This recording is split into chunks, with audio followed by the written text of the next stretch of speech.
Genèse 31, verset 38 à 42. My God. Je fais la lecture dans ma Bible, vous suivez dans les vôtres ou dans la vôtre.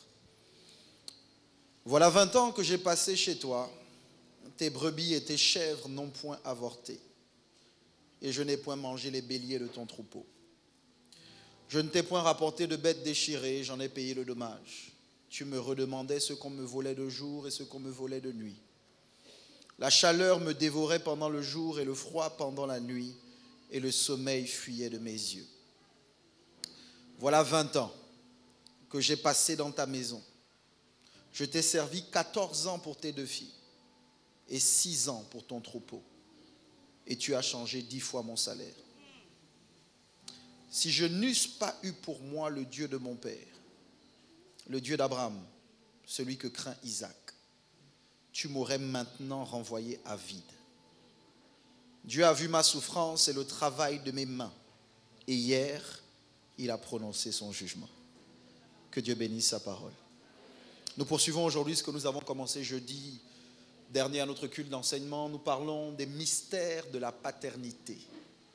Le thème de mon homélie de ce jour, de mon oracle est le suivant: le Dieu de mon Père. Permettez-moi de prier. Père de lumière, Dieu de toute éternité, créateur de tous les esprits, ce matin je m'attends à toi. Donne-nous aujourd'hui notre pain de ce jour. Nourris-nous et nous vivrons. Au nom de notre Seigneur, ton saint serviteur, notre frère Jésus-Christ. Amen. Prenez place si vous le pouvez, merci beaucoup. L'une des choses que cette portion d'écriture et plus généralement l'histoire du peuple d'Israël met en lumière, c'est que la spiritualité, le rapport avec le divin est une affaire d'héritage, de transmission de savoir et de connaissances familiales. J'ai bien compris, en écoutant vos différents discours au fil des ans, que la spiritualité, avant d'être une affaire individuelle, est d'abord une affaire de famille. C'est pour cette raison que certains d'entre nous, à l'époque, nous tenions des propos tels que, je cite, « Chez nous, nous sommes catholiques de père en fils. Mon grand-père était catholique, mon père était catholique, je suis né catholique, je mourrai catholique. » D'autres qui n'étaient pas forcément religieux, mais qui étaient initiés à certaines de ce que nous appelons nos us et coutumes, nos traditions, nos rites, remettant en cause la validité de la religion que nous considérions comme étant importée par l'Occident ou de l'Occident. Ne trahis pas la spiritualité de tes ancêtres, certains disaient. Mets de côté ce Dieu européen. Ce n'est pas le Dieu de tes pères. En fait, ce que j'essaye de dire, c'est qu'il n'y a personne de spirituel qui commettrait l'erreur de penser que son Dieu est d'abord son Dieu avant d'être au préalable le Dieu de son père ou le Dieu de ses pères. La phrase qui me sert de titre aujourd'hui, le Dieu de mon père, se retrouve dans cette forme seulement 5 fois dans les Saintes Écritures. Mais la pensée de l'adoration de Dieu liée à la filiation spirituelle se retrouve dans toute la Bible. Ce que j'essaie de vous dire en fait, c'est qu'il n'est pas possible de parler d'Ancien et de Nouveau Testament sans parler d'alliance entre Dieu et les hommes. Ça veut dire que si vous devez lire la Bible est le livre ou l'histoire de Dieu avec les hommes. Ce n'est pas juste l'histoire de Dieu, ce n'est pas juste l'histoire des hommes, c'est l'histoire d'un Dieu qui cherche à établir encore et encore une relation avec les hommes. Contrairement à la pensée des hommes et des femmes charnels, les alliances que Dieu a tissées avec l'humanité au fil du temps ont toujours été manifestées dans la relation entre Dieu et un individu. Ça veut dire qu'avant que la Bible ne soit l'histoire de Dieu avec l'humanité, la Bible est d'abord l'histoire de Dieu avec un homme. Est-ce que vous m'entendez? Le premier homme, Adam, est celui qui commence la race humaine et Dieu établit une relation avec lui. Plus tard, pour pouvoir initier un peuple nouveau, d'abord avant même, Dieu établit une alliance avec Noé parce qu'il veut détruire toute l'humanité, mais il choisit de préserver Noé et sa famille. Écoutez-moi bien, s'il vous plaît. Certains d'entre vous, vous allez prendre des notes, d'autres, vous allez simplement écouter. Ma prière, c'est que vous ne passiez pas à côté de ce que Dieu veut vous dire ce matin. Et donc, si vous oubliez certains des mots que je vais dire, c'est important néanmoins que vous reteniez l'essence ou l'esprit de mon message de ce jour. Si votre Dieu est le Dieu de la Bible, votre Dieu est un Dieu transgénérationnel. Si votre Dieu est le Dieu de la Bible, votre Dieu est un Dieu qui commence par un homme, mais qui a toujours à l'esprit des familles. Ça veut dire que même si Dieu établit une alliance avec toi, en réalité, il ne pense pas qu'à toi, il pense au tien. Les esprits cherchent toujours une porte d'entrée dans les familles. Le diable cherche une porte d'entrée pour attaquer ta famille. Et je prie que ce ne soit pas toi. Dieu cherche une porte d'entrée pour bénir ta famille. Et je prie que ce soit toi. Voici ce que Dieu dit à Moïse lorsqu'il se présente à lui. Je suis dans Exode, le chapitre 38, du moins le chapitre 3. Et je lirai le verset 6. Exode 3, 6, voici ce que la Bible dit. Et il ajouta, je suis le Dieu de ton père, le Dieu d'Abraham, le Dieu d'Isaac et le Dieu de Jacob. Moïse se cacha le visage, car il craignait de regarder Dieu. Quand Dieu se présente à Moïse, il ne dit pas Moïse, je suis ton Dieu. Il dit Moïse, je suis le Dieu de ton père. Et c'est confus parce qu'il ne dit pas je suis le Dieu de ton père, celui duquel tu es sorti biologiquement. Lorsqu'il dit je suis le Dieu de ton père, il le ramène au patriarche. Abraham, Isaac et Jacob. Je vais ouvrir une parenthèse là pour dire à quelqu'un, beaucoup d'entre vous, vous ne comprenez pas que même si vous sortez d'un homme, en réalité, vous sortez beaucoup plus que de lui. Vous sortez des patriarches qui l'ont précédé. Je suis le Dieu de ton père, le Dieu d'Abraham, le Dieu d'Isaac, le Dieu de Jacob. Quand Dieu se présente à Moïse, il se présente comme étant le Dieu de 3 générations. Quand Dieu parle à Moïse et qu'il dit « moi je bénis », il dit « je bénis jusqu'à 1000 générations ». Ça veut dire que Dieu n'a jamais une seule génération à l'esprit. Lorsqu'on dit donc le Dieu de mon Père, cette vérité spirituelle doit nous emmener à nous poser principalement 2 questions. Est-ce que vous êtes là? 2 questions que vous devez vous poser.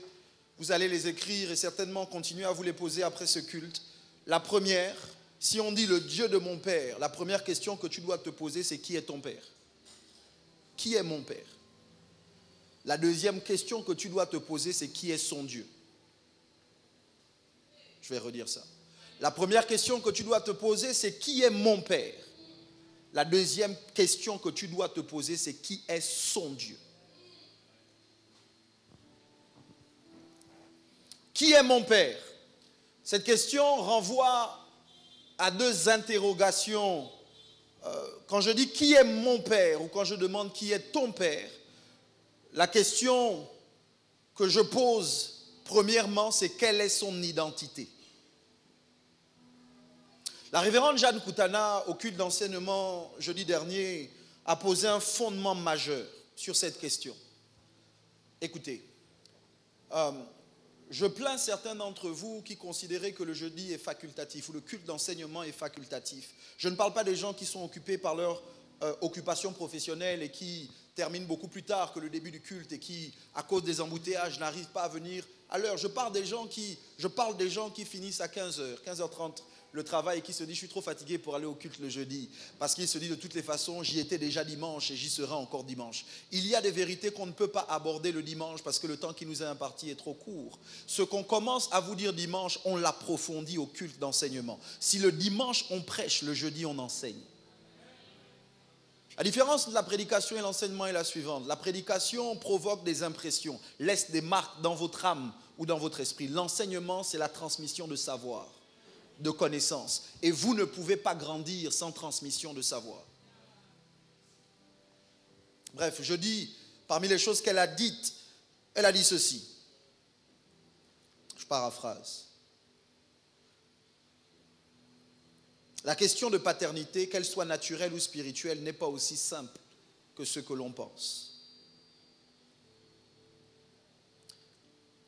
L'absence de compréhension du mystère de la paternité vous met en danger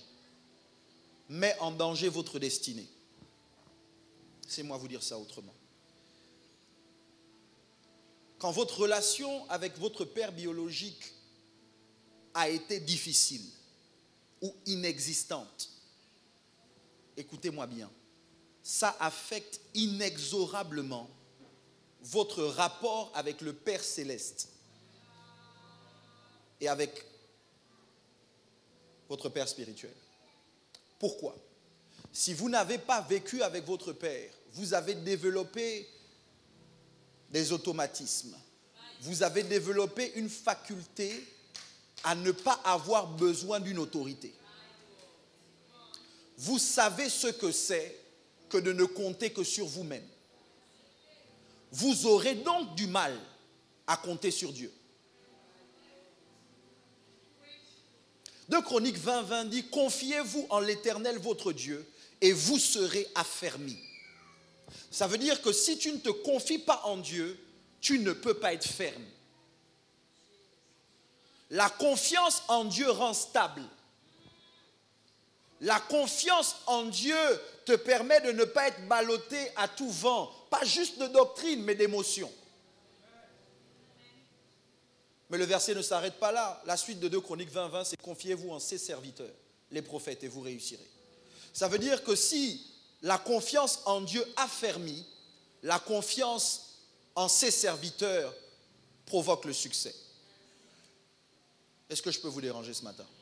Il n'est donc pas possible de réussir sans faire confiance à un homme de Dieu. La confiance en Dieu seul ne te fera pas réussir. Bref, je disais donc que si vous avez eu du mal avec votre père biologique, que vous le vouliez ou pas, ça entachait votre perception de la paternité. C'est pour ça que vous avez du mal à appeler Dieu votre père. Parce que si votre père biologique n'a pas été responsable, vous croyez que le Père céleste est comme lui. C'est pour ça que vous avez du mal à attendre. Parce que vous avez attendu votre père biologique and he didn't show up. Il n'est pas venu. Donc quand tu as le sentiment que Dieu ne va pas venir, tu prends les choses en main. Mais est-ce que je peux déranger quelqu'un? Dieu le Père n'est pas comme ton père. La Bible dit, et c'est Jésus qui parle, si méchant comme vous l'êtes, il parle au Père, vous savez donner de bonnes choses à vos enfants, à combien plus forte raison le Père céleste ne donnera-t-il pas de bonnes choses à ceux qui le lui demandent? Regarde ton voisin, menace-le du regard, dis-lui, Dieu est responsable. J'aime pas comment ton voisin parle, donc regarde-le, dis-lui, Dieu est un Père responsable.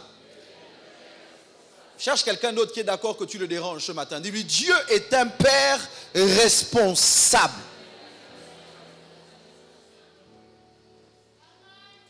Et c'est pour ça qu'il y a ce verset dans vos Bibles. Dieu est le Père des orphelins. J'ai découvert qu'on peut être orphelin de parents vivants. Ouais. J'ai découvert qu'on peut être orphelin de parents vivants.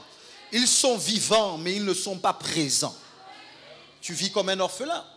Puis bon, on a des parents qui sont partis. J'ai perdu mon père il y a quelques années, donc je sais ce que c'est que d'être orphelin de père. Et écoutez-moi bien, vous pouvez tout dire, mais le taux de criminalité dans le peuple noir, je parle du peuple africain et du peuple américain noir, le taux de criminalité est dû principalement à l'absence de père. Parce que lorsqu'il n'y a pas de père, il n'y a pas de repère. Et je veux ouvrir la parenthèse et parler aux femmes zélées qui considèrent qu'elles ont assez d'amour à donner à leurs enfants et qu'elles n'ont pas besoin d'un père pour leurs enfants. Je dis, le diable est un menteur. C'est la sorcellerie. Ça vient tout droit du profond de l'enfer. Parce que Dieu ne t'a pas créé homme et femme. Dieu t'a créé femme. La Bible dit, il les créa homme et femme. Écoute-moi bien. Quel que soit l'amour que tu as pour tes enfants, tu auras du mal à être en même temps maman et papa. L'absence de père dans la vie d'une femme l'emmène très tôt à chercher l'affection des hommes. L'absence d'un homme, l'absence de père dans la vie d'un garçon, d'un homme, l'emmène très tôt à penser qu'il n'a pas besoin d'autorité au-dessus de sa tête.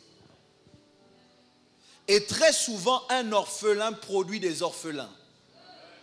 Le cycle se perpétue. Regarde ton voisin, dis-lui, c'est pas à moi que l'évêque parle. C'est pas à moi que l'évêque parle. C'est pas à moi que l'évêque parle. Je sais que certains d'entre nous, nous avons été blessés par nos pères biologiques.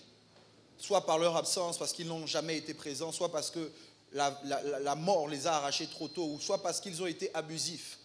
Mais je veux vous dire ceci, ne pas affronter son passé ne vous permet pas d'en guérir.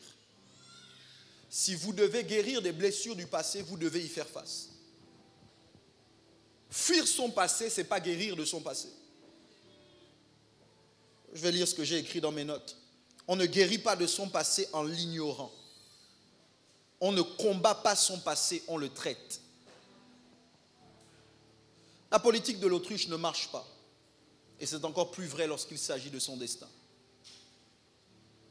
Je sais que je vous fatigue, mais ce n'est pas grave. Si c'est vrai biologiquement, si c'est vrai naturellement, c'est encore plus vrai spirituellement. Écoutez-moi.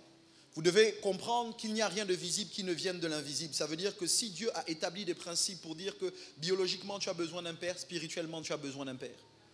Et quelqu'un qui n'a pas de père spirituel n'a pas de repère spirituel. Il n'y a pas d'autodidacte dans la spiritualité.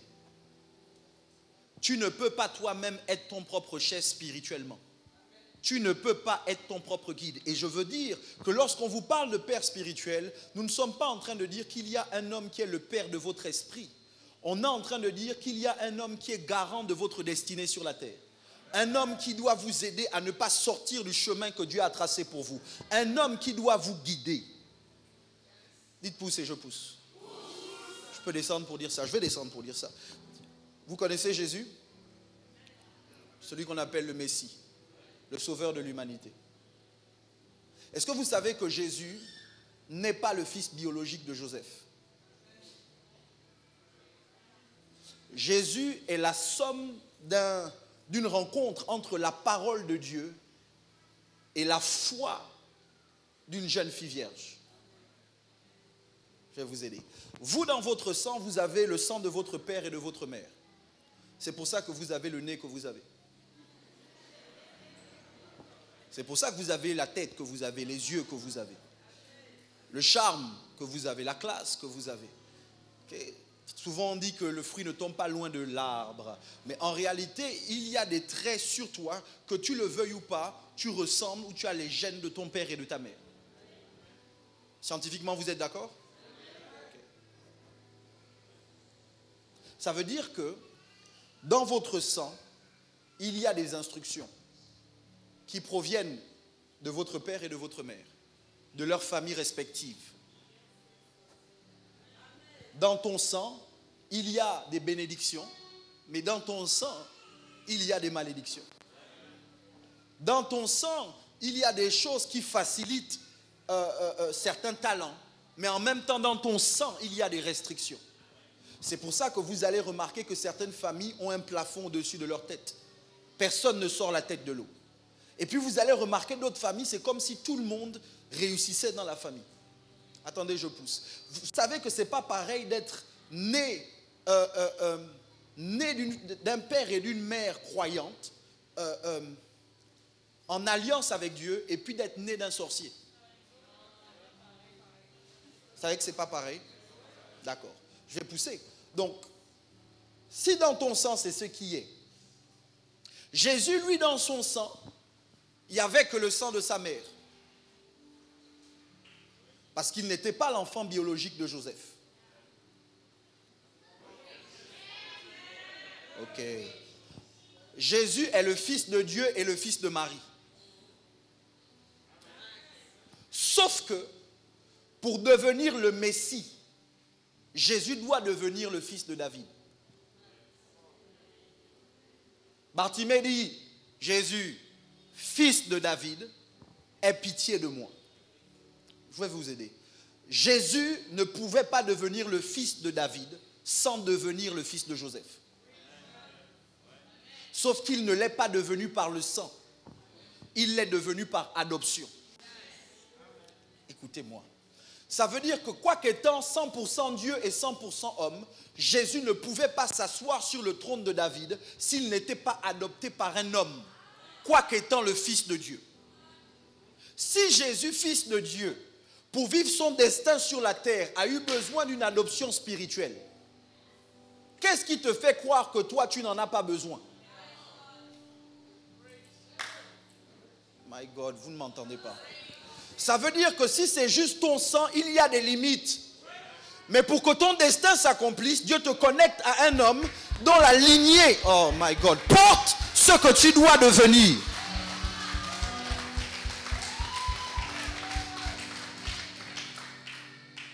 Joseph ne sera jamais roi. Joseph est charpentier. Sauf que dans son sang, il y a la royauté. Ce n'est pas parce que Joseph n'est pas devenu roi que Jésus ne l'est pas devenu. Qu'est-ce que tu dis, évêque? Je dis, je suis adopté. Mais je ne suis pas juste adopté à lui. Ce n'est pas juste lui qui m'adopte. C'est sa lignée qui m'adopte. Ça veut dire que je suis pas juste, oh my God, je ne suis pas juste le fils de Joseph. Je suis le fils de David. Je ne suis pas juste le fils de Mike Joktan. Je suis le fils de sa lignée. Moïse n'est pas juste le fils de son père. Il est le fils de Jacob, Isaac et Abraham. Donc quand Dieu permet qu'on t'adopte spirituellement, c'est parce que Dieu veut te connecter à une lignée qui porte en elle ce que tu dois devenir et qui n'est pas contenu dans ton sang. Touche ton voisin, est-ce que tu entends ce que l'évêque te dit? Cherche quelqu'un d'autre, dis-lui, est-ce que tu entends ce que l'évêque te dit? Je dois vous dire un peu plus que ce que j'ai dit au premier culte, mais écoutez-moi. Ok. S'il n'y a aucun homme sur la terre qui soit capable de vous dire non, et à qui vous vous soumettez même quand vous pensez que Dieu vous a dit oui, c'est que vous êtes orphelin. Spirituellement parlant, normalement, ta filiation spirituelle se démontre dans ta capacité à te soumettre. Et la soumission, ce n'est pas faire quand tu es d'accord. La soumission se démontre quand tu obéis malgré le fait que tu ne sois pas d'accord. Tu veux aller à gauche, mais ton père te dit, tu ne vas pas à gauche. Tu t'arrêtes, ton père te dit, va à droite. Tout en toi dit, je dois aller à gauche. Mais parce que je suis sous autorité, je vais à droite. Et là où vous voyez ça comme étant un piège, moi je le vois comme étant une garantie, une sécurité. Pourquoi? Parce que je sais que je suis faillible. En d'autres termes, je sais que je peux me tromper. Le problème de la plupart d'entre nous, c'est vrai pour toi aussi, il ne faut pas faire comme si ce n'était pas vrai, c'est que quand tu te trompes, tu ne le sais qu'après t'être trompé. Au moment où tu te trompes, tu es sincère. Sauf quand tu es juste têtu. Tu es sincère. Tu te dis, c'est vraiment elle la femme de ma vie. C'est vraiment lui l'homme de ma vie. C'est vraiment le boulot que je dois prendre. C'est vraiment le pays où je dois vivre. Tu es convaincu. Intellectuellement, tu as fait tes calculs. Sauf que spirituellement, tu ne comprends pas que tu es en train de sortir de ta destinée. Donc Dieu utilise ton père pour te dire non. Mais toi, tu le vois comme étant une restriction sur ta liberté. Et puis tu dis, mais tu n'es pas mon père. Je suis à l'église, est-ce que je suis ton fidèle maintenant que tu crois que tu vas contrôler ma vie? Je fais comme je veux. Et puis pendant que tu décides de faire comme tu veux, plus tard tu te rends compte que tu es tombé dans le trou, que c'était un brigand. C'était une croqueuse de diamants. C'était un poste qui paraissait être le tien, mais qui en réalité était un piège pour te maintenir dans le salariat. Sauf que tu ne t'en rends pas compte jusqu'à ce qu'il soit trop tard. Et maintenant que tu es dans le trou, Tu as encore l'orgueil de ne pas dire, ah, Yako, je me suis trompé. Est-ce qu'on peut, aide-moi à sortir de là. Le problème que vous avez, c'est que vous ne comprenez pas que la Bible dit malheur à l'homme seul. À quel moment? On sait que tu es malheureux quand tu es seul, quand tu es tombé. Parce que quand tu es debout, tu fais comme si tout allait bien. Mais quand tu es par terre, c'est là où tu te rends compte que tu as besoin de quelqu'un pour t'aider à te relever. La Bible dit malheur à l'homme seul, car s'il tombe, qui le relève? Est-ce que je peux vous aider? Si je tombe et qu'on doit me relever, c'est que la personne qui m'aide à me relever n'est pas par terre avec moi?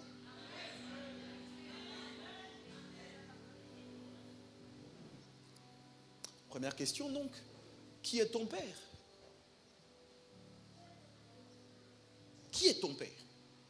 Quelle est son identité? Qui est ton père spirituel? Est-ce que d'abord tu as un père spirituel? Est-ce que tu comprends même ce que c'est d'avoir un père spirituel? Je dirais que vous n'aimez pas mon message. Qui est ton père spirituel? La deuxième question, le deuxième volet de qui est ton père, ce n'est plus quelle est son identité, mais c'est quel est son caractère, quelle est sa personnalité. Quand on te demande est-ce que tu connais ton père, ce n'est pas juste est-ce que tu connais son nom, mais est-ce que tu connais son cœur. Est-ce que je peux vous déranger? La raison pour laquelle certains d'entre vous ne faites pas confiance aux hommes, c'est parce que vous avez été déçus. Homme avec grand H. Et donc, quand un homme va te dire non, et que tu as le sentiment que ça te dessert, tu te dis en réalité, il ne se soucie pas de moi. Il se préoccupe de son église, de son ministère, de son destin à lui. Mais quand tu connais son cœur, tu sais que même sa reprimande est un geste d'amour. La Bible dit que quand un père aime son enfant, il le châtie. L'enfant qu'on ne châtie pas est un bâtard. Je vais vous dire ça différemment. Ça veut dire que quand quelqu'un te dit, fais comme tu veux, à ce moment-là, tu es plus en danger que tu ne le penses. Parce que ça veut dire que tu n'es plus couvert. Fais comme tu veux. C'est maintenant comme ça que je fonctionne. Quelqu'un vient me voir en entretien, la personne me ment. Je sais qu'elle me ment, on sait nous deux qu'elle ment, mais elle ne sait pas que je sais qu'elle me ment. Je prie selon son mensonge. La personne vient me voir et je sais qu'elle est en train de prendre une mauvaise direction, mais elle n'écoute pas. Fais comme tu veux.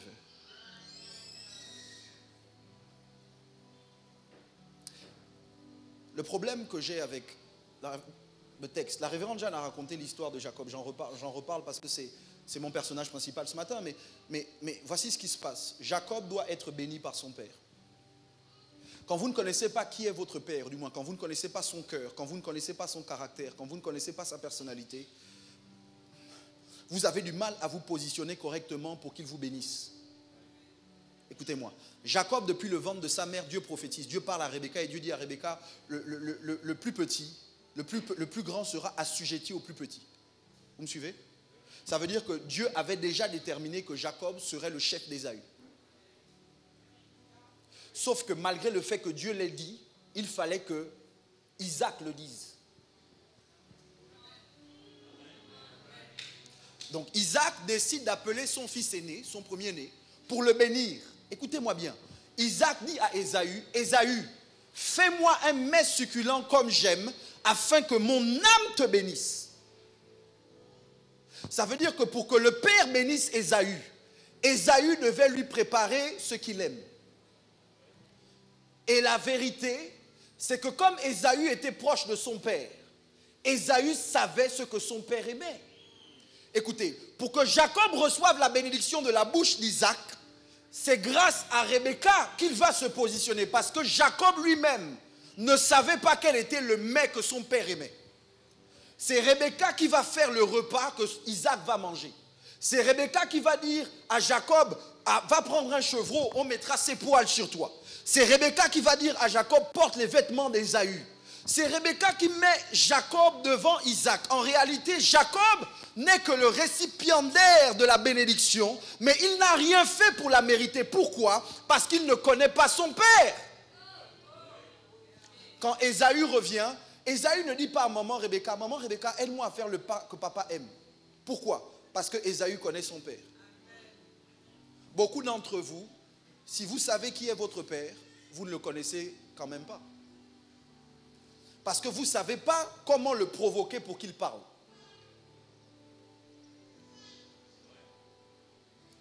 Je vis en Israël.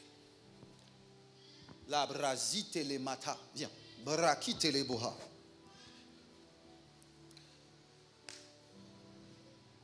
Quand tu connais ton père, tu sais que ton père a du mal avec le retard. Et donc, à ce moment-là, si tu veux te positionner pour la bénédiction, tu ne peux pas éternellement être en retard. Vous me suivez? Mais quand tu connais ton père, tu sais aussi quel est son caractère. Le caractère est différent de la personnalité. Je n'ai pas le temps de tout vous expliquer, mais le caractère, c'est ce que l'homme lui-même fabrique. La personnalité, c'est le don de Dieu. Introverti, extraverti, c'est la personnalité. Le caractère, c'est quelqu'un qui peut être colérique, qui peut être calme, etc. Ça, c'est le caractère. Suivez-moi. Pourquoi c'est majeur? Parce que là où le père d'autrui a une personnalité différente de ton père, tu ne cherches pas à être béni par le père d'autrui. Oh Dieu. Ce n'est pas parce que tu t'entends bien avec le père du voisin que c'est ton père. Merci. Ce n'est pas parce que tu préfères le caractère du père du voisin que c'est ton père. Parce que le père du voisin ne peut pas te bénir.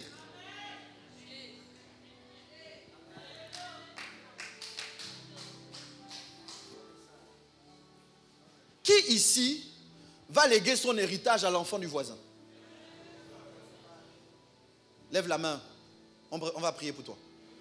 Qui ici va léguer ce qu'il a sué à travailler à l'enfant du voisin? Jamais. Pourquoi? Parce que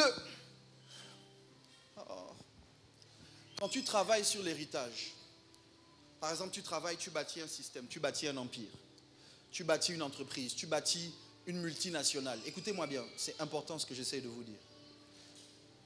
Tu sais que tu vas mourir. Donc, tu ne travailles pas juste sur la multinationale, tu travailles sur l'héritier. Parce que si tu ne développes pas l'héritier, il va gaspiller l'héritage.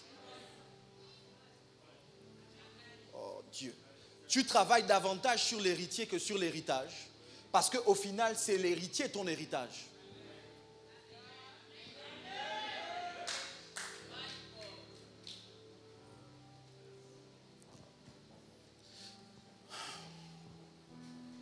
Regarde quelqu'un à côté de toi, dis-lui, tu dois connaître ton père. Cherche quelqu'un d'autre à côté de toi, dis-lui, tu dois connaître ton père. Ah Dieu.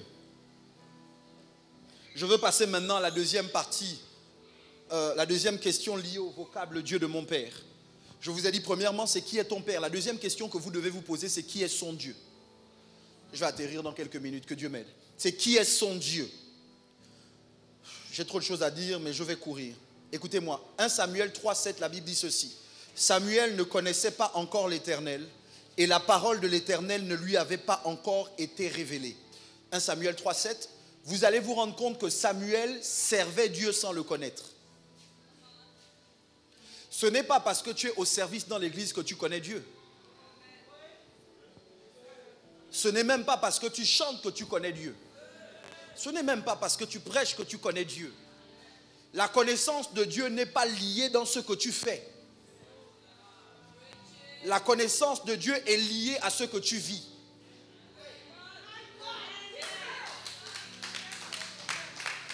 Tu peux servir et ne pas le connaître. Voilà un jeune homme qui sert dans le temple depuis sa naissance, mais lorsque Dieu lui parle, il pense que c'est Élie. Pourquoi? Parce que tu peux être dans l'église et ne jamais avoir entendu la voix de Dieu.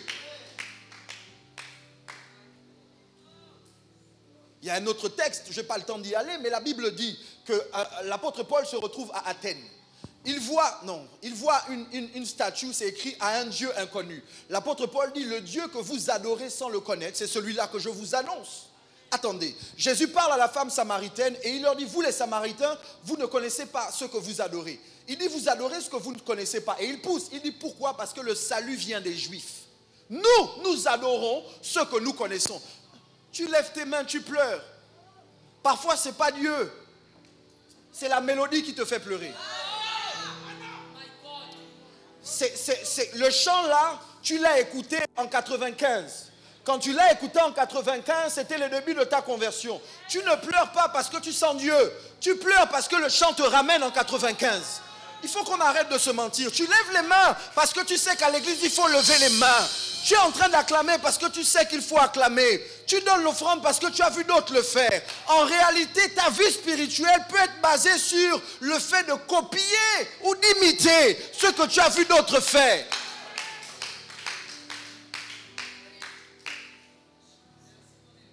Je pousse parce que le problème que j'ai avec l'église actuelle, c'est qu'il y a des gens, on vous a prêché l'évangile. Est-ce que vous vous rendez compte que pour connaître Dieu, quelqu'un a dû vous en parler? Ça veut dire que quelqu'un a fait l'introduction entre Dieu et toi. Mais ça veut dire que la personne connaît un peu plus le Dieu qu'elle te présente. Ce qui me choque, c'est que toi qu'on a baptisé, c'est toi qui veux devenir le père de ton père. Toi à qui on a appris à lire la Bible, c'est toi maintenant qui veux m'apprendre la Bible. C'est toi qui commences à me dire, je ne sens pas Dieu. Mon ami, tu sens rien. Tu sens rien. Tu sens rien. Non, Dieu n'est plus là. Est-ce que, attends d'abord, avant que tu arrives, tu es sûr qu'il n'était pas là.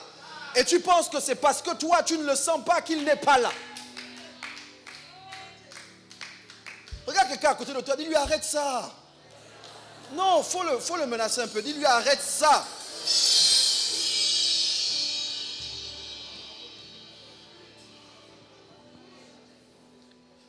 Deux choses rapidement que vous devez savoir donc au sujet du Dieu de votre Père. Si vous savez qui est votre Père, vous pouvez ne pas connaître son Dieu. Pourquoi? Parce que la connaissance du Dieu de votre Père est basée premièrement sur le fait que votre Père vous révèle son Dieu. Ça veut dire que vous ne pouvez pas connaître le Dieu de votre Père s'il ne vous enseigne pas. Abraham marche avec Isaac et l'emmène sur le sommet de la montagne parce que Dieu demande à Abraham d'offrir Isaac en sacrifice. Alors qu'Abraham et Isaac sont en train de marcher et que les serviteurs sont restés en bas de la montagne, en bas de la colline, Isaac et Abraham conversent. Et puis Isaac demande à son père, il dit mon père, mon père. Abraham dit mon fils, mon fils. Isaac dit ok, je vois le bois, je vois le feu, mais où est l'agneau pour l'holocauste? Comment Isaac a appris ça? Ce n'est pas une parole de connaissance. C'est parce que Abraham avait l'habitude d'emmener Isaac sur la colline pour sacrifier. Donc Abraham a montré à Isaac que pour s'approcher de Dieu, pour lui bâtir un autel, il faut le bois, il faut le feu et il faut l'holocauste. Donc ce jour-là, Isaac a l'habitude des sacrifices et Isaac dit papa, il manque quelque chose. Vous m'entendez? Le problème que j'ai avec vous, c'est que vous cachez vos enfants de vos rites. Attendez, je vais dire ça mieux. Vous cachez vos enfants de votre spiritualité. C'est pendant qu'ils sont enfants qu'il faut leur apprendre, qu'il faut apprendre à vos enfants à prier votre Dieu. C'est pendant qu'ils sont enfants qu'il faut apprendre à vos enfants à payer leur dîme et à donner leur offrande. C'est pendant qu'ils sont enfants que vous dites à vos enfants le dimanche, on ne va pas à la plage, le dimanche on va à l'église.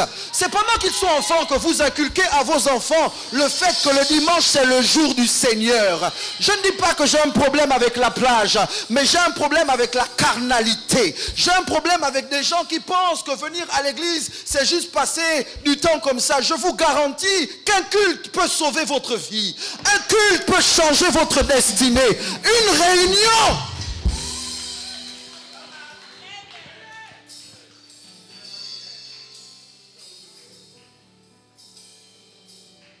Qui est son Dieu? Premièrement donc, il faut qu'il vous enseigne.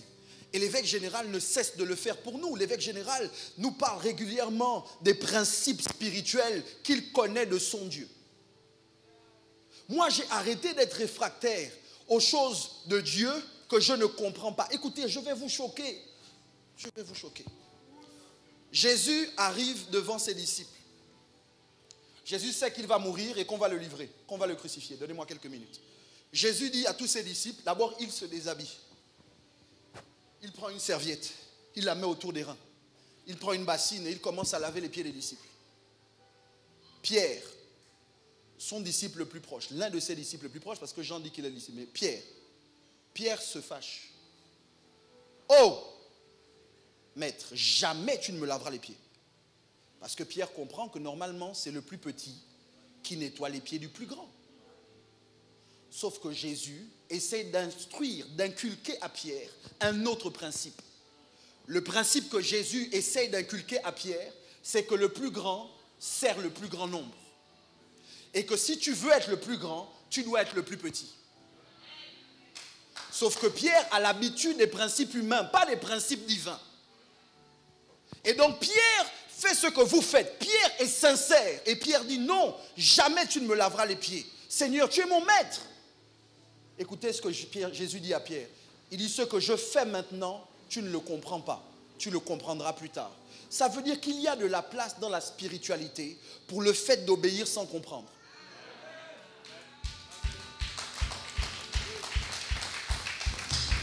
Le problème de plusieurs d'entre vous, c'est que vous ne voulez obéir qu'à ce que vous comprenez. Mais si on te guide, c'est que nous on a compris ce que tu n'as pas compris. Fais-nous confiance.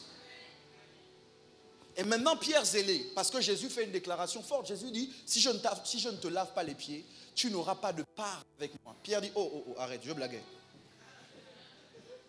Tu vas trop loin. Il dit, Seigneur, bon ok, ne me lave même pas juste les pieds. Lave-moi la tête, les mains, lave-moi tout le corps. Quelqu'un qui était réfractaire dit maintenant, lave-moi tout le corps. Et Jésus le reprend à nouveau, mais de manière subtile. Il lui inculque un autre principe spirituel. Il dit, si je t'ai lavé les pieds, on n'a plus besoin de laver ton corps. Parce que celui dont les pieds sont purs, tout son corps est pur.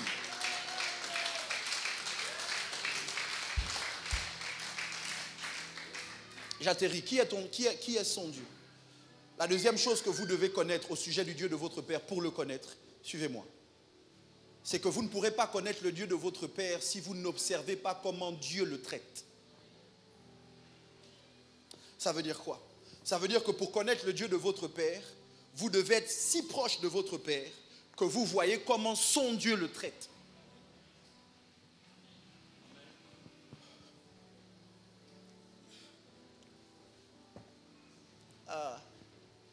Tu ne peux pas invoquer le Dieu de ton Père si tu ne connais pas le Dieu de ton Père. Tu ne peux pas connaître le Dieu de ton Père si ton Père ne t'enseigne pas sur qui est son Dieu et si tu es trop loin pour observer comment Dieu agit dans sa vie.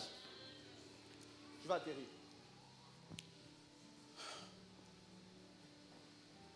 Jacob dit ceci. Si je n'eusse pas eu pour moi le Dieu de mon Père, le Dieu d'Abraham, celui que craint Isaac, tu m'aurais renvoyé à vide. À quel moment est-ce que Jacob connaît le Dieu de son père? Suivez-moi bien. Jacob a grandi dans la maison de son père. Jacob connaît l'histoire d'Isaac. Isaac est un bébé miracle. Isaac est né des grands-parents de Jacob alors qu'ils avaient dépassé la ménopause. Suivez-moi. Quand Jacob, sa vie doit changer, la vie de Jacob prend une autre tournure parce que Isaac le bénit.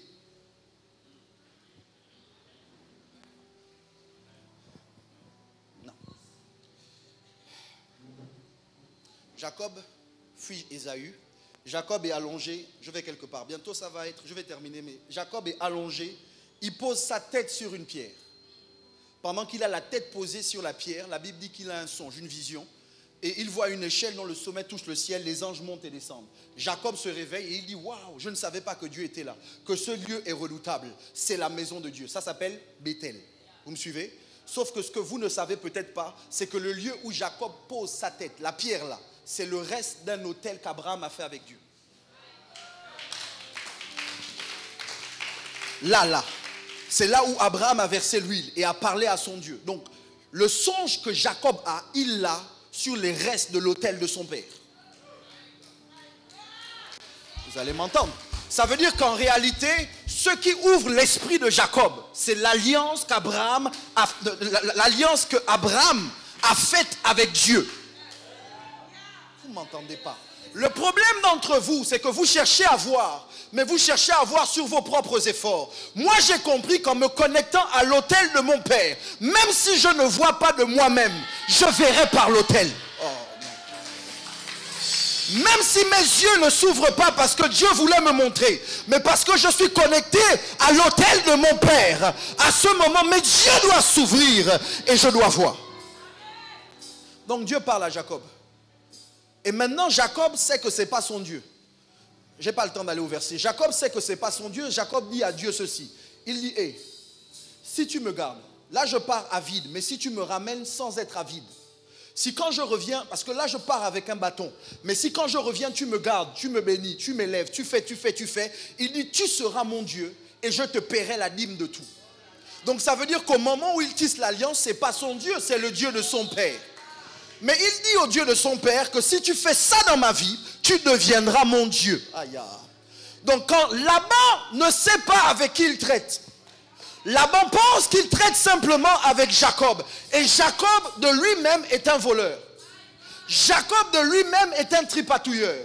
Et à cause de ce que Jacob a fait à Ésaü, ce que tu sèmes, c'est ce que tu récoltes. Donc Jacob récolte de Laban ce qu'il a fait à son grand frère Ésaü. Il a triché et il a trompé son frère. Laban triche et Laban le trompe. Il n'y a pas de problème. Jacob travaille donc 20 ans dans la maison de Laban. Et Laban a le sentiment qu'il tient Jacob. Il le tient par ses 2 filles et il le tient par le salaire. Laban change 10 fois le salaire de Jacob. Imagine tu es dans une entreprise et on revoit ton salaire 10 fois à la baisse. Mais Jacob ne peut pas partir. Pourquoi? Parce que Jacob ne veut pas arrêter maintenant. S'il arrête, il a des femmes et des enfants qu'il ne pourra pas nourrir. Donc il est maintenu dans le salariat parce qu'il a une famille. C'est ça pour certains d'entre vous. La raison pour laquelle vous ne pouvez pas arrêter votre travail, c'est parce que vous avez des enfants. Tu n'aimes plus ton travail. Tu y vas parce que tu dois payer les factures. Mais le problème, c'est que même quand tu y vas et que tu travailles, encore avec la crise, certains, ça fait 9 mois qu'ils ne sont pas payés. Mais ils ne peuvent pas arrêter le travail. Jacob est face à Laban. Et Laban l'a tellement triché, tellement trompé, que du point de vue naturel, Jacob ne peut rien faire. Révérend Guy est là. Alors que Jacob est troublé, que Jacob ne sait pas quoi faire, le Dieu de son père arrive dans un songe et dit à Jacob, regarde, prends les brebis, pile une feuille, mets-les devant l'endroit où les brebis boivent et dit, tu auras des enfants marqués et tachetés. Suivez-moi. Ça veut dire que dans le songe, le Dieu de son père lui donne une solution à ses problèmes. Attendez. Laban est convaincu qu'il ne traite qu'avec Jacob. Mais il ne sait pas qu'il ne traite pas qu'avec un voleur, qu'avec un tripatouilleur. D'un point de vue humain, Jacob a tort. Mais sauf que il a le Dieu de son père. Jacob n'est pas n'importe qui. Jacob est celui sur qui Isaac a dit, tu seras le maître de tes frères. Tes frères seront tes esclaves. Je te bénis de la pluie du ciel et de la rosée de la terre. Isaac a parlé sur la vie de Jacob. Et quand Laban pense qu'il a fini, que Jacob va être son esclave à vie. My God, je sens l'esprit sur moi. J'annonce prophétiquement à quelqu'un. J'annonce prophétiquement à quelqu'un que tu ne seras pas esclave de ton patron. Oh, tu ne m'as pas entendu. J'annonce prophétiquement à quelqu'un que tu ne seras pas esclave d'un salaire. Je lève ma main droite. Je décrète et je déclare sur la vie de quelqu'un qui est sous le son de ma voix que l'histoire ne s'arrêtera pas là. Tu ne termineras pas ça sans argent. Je dis non, non, non, non, non. Tu as passé tout ton temps dans cette entreprise. Tu as passé tout ton temps dans ce service. Je dis ça fait des années que tu te bats et jusqu'à présent tu n'as rien dans les mains. Je dis l'Éternel, le Dieu de Mike Joktan est vivant. Tu ne seras pas renvoyé les mains vides. Ah, ton voisin m'énerve. Mais suivez. Si je n'eusse pas eu pour moi, révérend Richard, le Dieu de mon père, tu m'aurais renvoyé à vide. Ça veut dire que notre combat est sorti du cadre naturel. Parce que dans le cadre naturel, tu me dominais. Dans le cadre naturel, tu avais le dessus sur moi. Mais quand dans le cadre naturel, Dieu savait que j'allais perdre, Dieu m'a frayé un chemin dans l'esprit en me rappelant que je ne suis pas orphelin. Oh, en me rappelant que moi, je ne suis pas orphelin. J'ai avec moi le Dieu de mon Père. Attendez. Je termine. Élie, excusez-moi pour le temps, mais Élie, je dois vous dire ça parce que l'après-midi, on va prier. Là, je ne pourrais pas prier pour vous. J'ai des paroles de connaissance, j'ai des choses qui viennent devant les yeux. Mais le temps est fini. Je vais vous montrer ça quand même. Élie est suicidaire. Élie veut mourir parce que Jézabel lui a fait peur. Et Dieu dit à Élie, ok, avant que tu ne meures, va oindre à ta place Élisée. Élisée est d'une bonne famille parce que Élisée a derrière lui 12 paires de bœufs. Ça veut dire que ce n'est pas toutes les familles qui ont ça. Élisée est certainement d'une famille aisée. Et il doit normalement prendre l'entreprise familiale. Sauf que Dieu a d'autres projets pour Élisée. Suivez-moi. Élie va chercher Élisée, lui met son manteau sur les épaules. Et Élisée, qui était promu à une grande entreprise familiale, se retrouve pendant des années à être le boy d'Élie. Tout ce qu'il fait dans la vie d'Élie, c'est de verser l'eau dans ses mains. Emmenez-moi de l'eau, versez l'eau dans mes mains, rapidement. Rapidement. Maratiza diada. Excusez-moi pour le troisième culte parce que Ragadosh Kededebaha Bricate. Labra de l'Ebayan de l'eau. Micro. Voici le travail d'Élisée. Voici le travail d'Élisée. Ce travail-là, normalement, c'est le travail des boys, des esclaves. Voilà un monsieur dont on a arrêté le destin pour qu'il vienne simplement verser l'eau sur les mains de quelqu'un. Verse l'eau. Le problème, mes amis, c'est que vous ne savez pas, quand vous négligez Élisée, parce que vous le voyez comme un boy en disant, comment toi, qui as le doctorat que tu as, tu es chauffeur. Comment toi, qui as le doctorat que tu as, tu te retrouves à être à l'accueil. Comment toi, qui as ceci et qui as cela, c'est toi qui es maintenant le boy du pasteur. Ils ne savent pas, verse l'eau, que pendant qu'Élisée est en train de verser l'eau sur les mains d'Élie, vous avez oublié que celui qui arrose sera lui-même arrosé. Que celui qui arrose sera lui-même arrosé. Pendant qu'il est en train de verser l'eau, les autres fils de prophètes sont en train d'aller à l'école. Pendant qu'il est en train de verser l'eau, les autres fils de prophètes sont en train d'être formés. Pendant qu'il est en train de verser l'eau, les autres fils de prophètes se disent, Élisée, tu es un boy, tu es ma boule, tu ne sers à rien.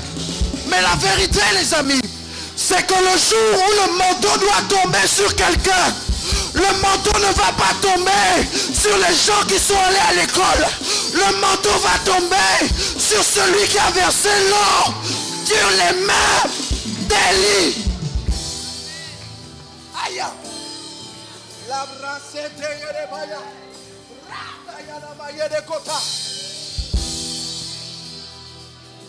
Vous êtes là, vous pensez que nous sommes maboules. Vous pensez que nous sommes bêtes. Vous pensez qu'on a perdu la tête parce qu'on sert notre Père. Il faut que je vous dise la vérité. Aujourd'hui, vous m'écoutez parce que j'ai versé l'eau dans ses mains. Aujourd'hui, on m'appelle à Abidjan, on m'appelle au Congo, on m'appelle en France parce que j'ai versé l'eau dans ses mains.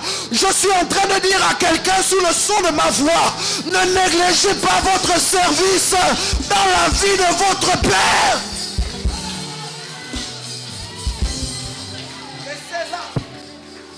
Ne négligez pas votre service dans la vie de votre Père.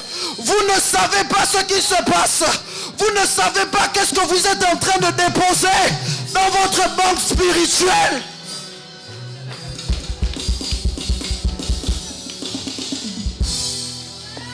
Tu passes des nuits blanches pendant que lui il dort. C'est toi qui le conduis pendant que lui il se repose. C'est toi qui travailles pendant que lui il se repose. C'est parce que toi tu es en train de bâtir un hôtel pour ta destinée. Tu es en train de travailler pour les enfants de tes enfants. Tu es en train de travailler pour que Dieu fasse quelque chose dans ta vie et dans ta lignée. Lève tes mains vers le ciel et répète après moi, où est le Dieu de Mike Jordan? Où est le Dieu de Mike Jordan? Où est le Dieu de Mike Jordan?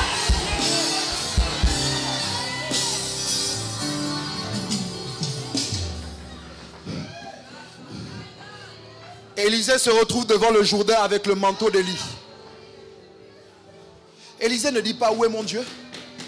Élisée a vu son Dieu ouvrir le Jourdain.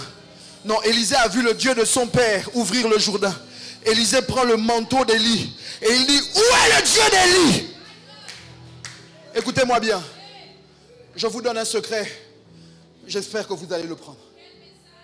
Quand tu as un père, tu ne commences pas où il a commencé. Quand tu as un père, tu commences où il s'arrête.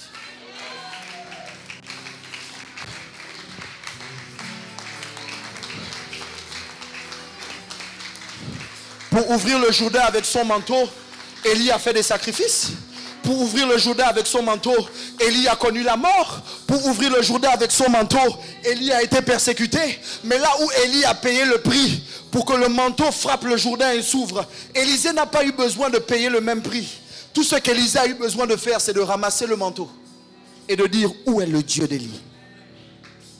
Ce soir, on va prier. Écoutez-moi.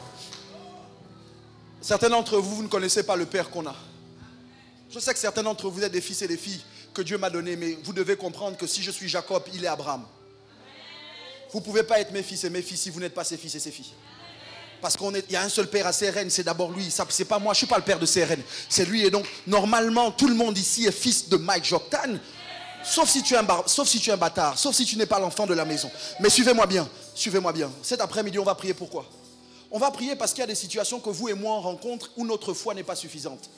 Où notre connaissance de Dieu ne suffit pas. Je te promets, la main de Dieu est sur toi. J'ai vu un manteau prophétique tomber sur toi. Je dis, Dieu va se saisir de ta vie. Je dis, il y a une intercession forte qui va tomber sur toi. Dieu t'ouvrira les yeux et tu verras des choses concernant le pays. En plus, je vois ton commerce qu'on recommençait à prendre. Je ne te mens pas, femme. Je vois les affaires attachées à tes mains. Je dis, tu ne laisseras pas un héritage qu'à tes enfants. Tu laisseras un héritage aux enfants de tes enfants. Je vois l'argent venir vers toi et je vois des connexions venir vers le Cameroun. Je dis, je vois de l'argent venir vers toi. Ah!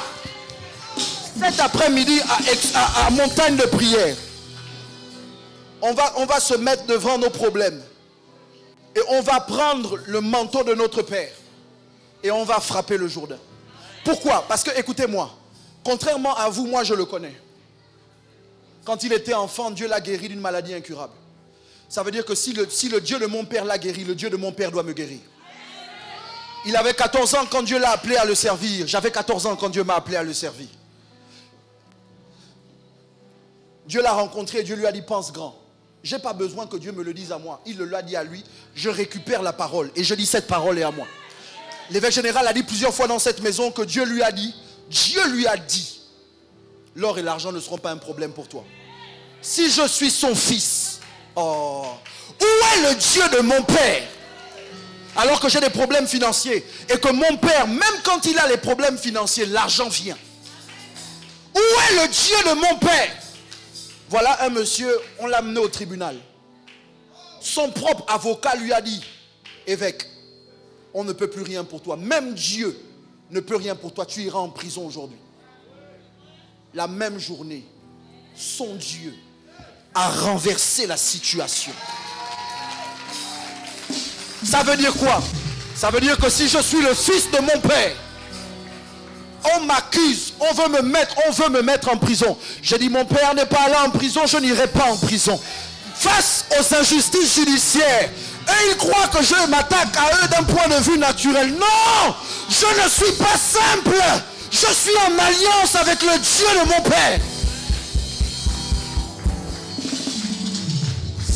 Cet homme est le premier évêque des milieux pentecôtistes et charismatiques au Gabon. Le premier pasteur à mettre les splits à Port-Gentil. Le premier homme de Dieu au Gabon qui accepte qu'il a le double manteau. Qu'il dit, je ne suis pas juste évêque, je suis un homme d'État. Écoute, ça veut dire quoi? Ça veut dire que si tu es fils, Dieu t'appelle à être premier dans ton domaine. Dieu t'appelle à ouvrir la voie dans ton domaine. Je vais pousser. Dieu t'appelle à ne pas juste avoir un manteau. Dieu t'appelle à avoir un double manteau. À la fois être un homme spirituel, mais en même temps être un homme d'affaires. À la fois être un prédicateur, mais en même temps quelqu'un à qui l'argent ne résiste pas. En même temps une femme spirituelle. En même temps une femme entreprenante. Donc cet après-midi, vienne qui veut. Mais je vous garantis, il y a des portes qui vont s'ouvrir. Il y a des situations qui vont être changées. Je te garantis, on va te sortir de cette situation. Et si ton Dieu ne répond pas, on va invoquer le Dieu de notre Père. Levons-nous, levons-nous, levons-nous, levons-nous. Mon temps est fini, levons-nous. Hey! Prends ta dernière offrande. Prends ta dernière offrande, prends ta dernière offrande. Mama zikala. Bragadosh ketelebaha. Mama zikala. Alikato brizade. Labras ketelemaya. Mayan de lebo chatala maya. Marikatosi de lebaha. Prends ta dernière offrande. Répète après moi, lis Seigneur. J'ai entendu ta parole. Je refuse d'être renvoyé à vide. Je refuse d'être pauvre. Je refuse d'être malade. Je refuse d'être stérile. Je refuse d'échouer. Je ne mourrai pas prématurément. Au nom du Dieu de mon Père. Prends ton offrande et dépose-la rapidement, rapidement, rapidement. Maman.